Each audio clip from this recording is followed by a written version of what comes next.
Hello everyone, I'm here at the back. I'm going to, harvest some of my kamyas na fresh kasi po ilalaho ko siya look, sa sinaing na tulingan. Take a look here. I'm going to harvest, guys. It's a fresh one. I'm going to put it to my sinaing na tulingan for today. It's a lot na naman siya kasi talagang maulan po. Konti lang naman kasi lalagyan ko pa siya ng maraming what do you call that?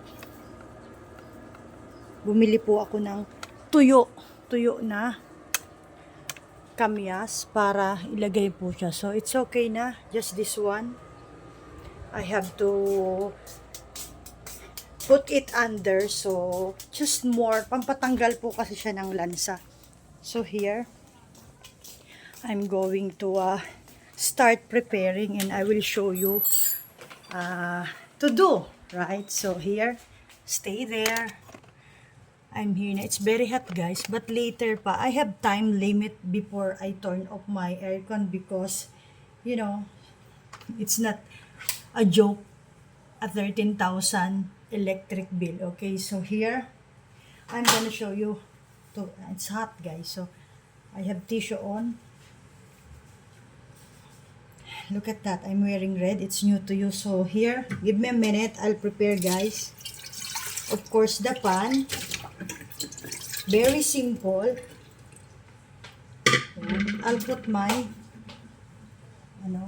apron on so it will cover the stinky.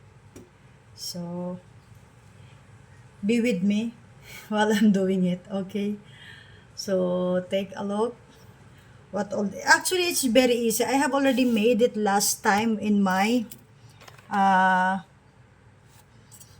vlog, but because I'm thinking what I'm gonna cook. So, instead of anything that I will never eat naman, so we will go by what we eat and what we enjoy while we're eating. Okay, so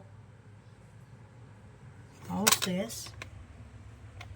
It's just, needed to be changed. Kamyas na hilaw. So, here.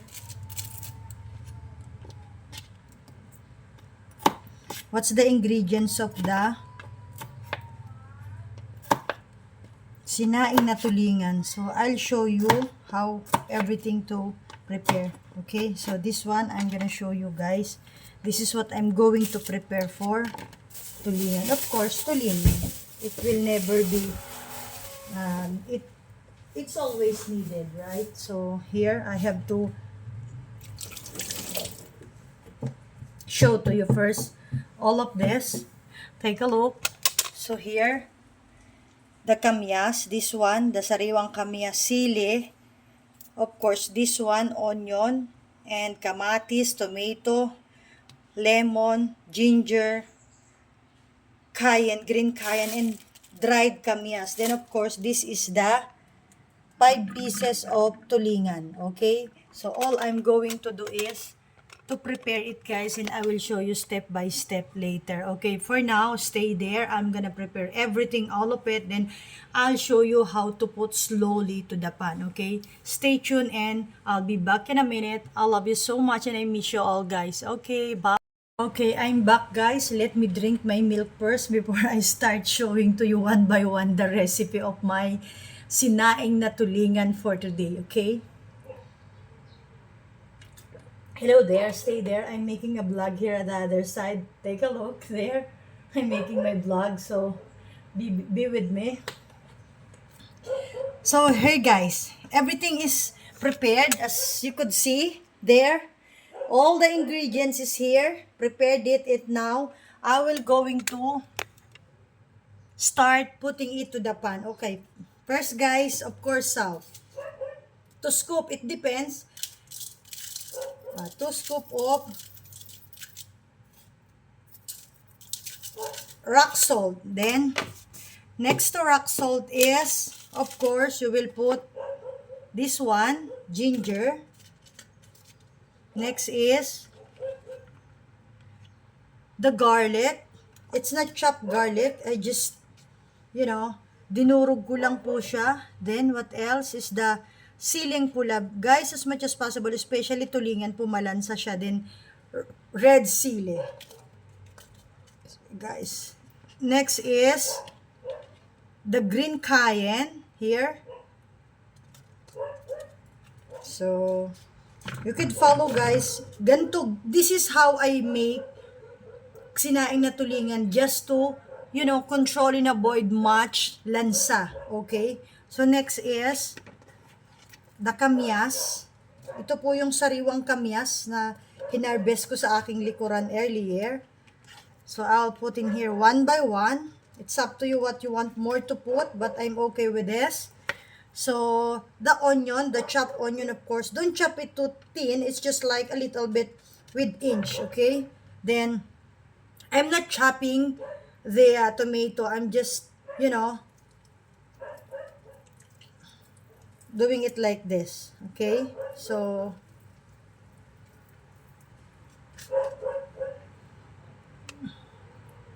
then what else? I'll wash my hands, guys. So, the magic sarap, of course.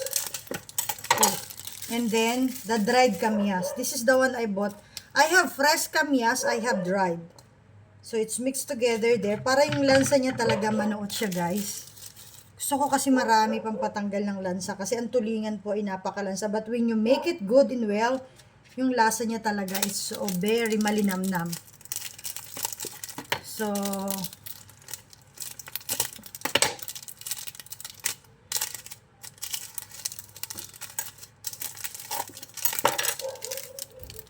magic sarap. May asin na siya. May magic sarap pa po siya. Then, put more if you want. Me, I want. Malasa. Then, what else? It is the cayenne powder still. Ang dami, no? Para po manuot talaga siya. Then, lalagyan ko pa yun sa ibabaw. Then, the basil leaves. It's up to you guys. It's all my recipes and condiments that I wanna put there. The basil leaves, guys. And then the ground pepper, black ground pepper here. So after that, now it's all the ingredients or what is already in the pan. So what I'm going to put next is the tulingan. So this is the tulingan, the 5 pieces I bought. Yung pong pinipi ko na siya. Take a look, nakapipi na siya, but parang dinudurog ko siya para pasukin talaga siya ng laho ng lasa. So, yung lansa maalis, ang sarap po niyan. Then, I'll start putting here one by one. So, I have to wash again. I already washed it, but I have to. Then here.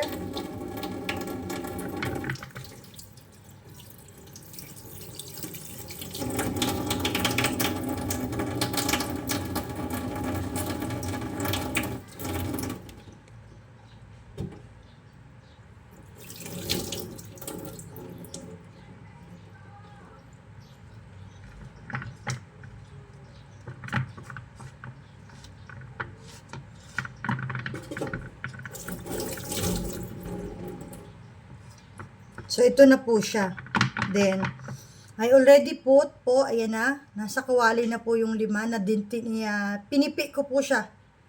So, para mas manot ang lasa. Then, what next is, lalagyan ko po siya ng lemon, guys. Gusto ko lang. It's just my choice, guys. It's up to you. May suka pa po yan, tsaka may patis after.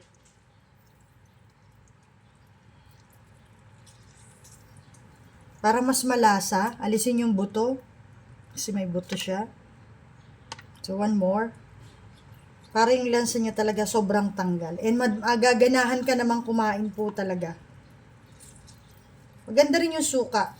And asim. Kontra sa may hypertension. Tsaka yung pagtaas po ng high blood.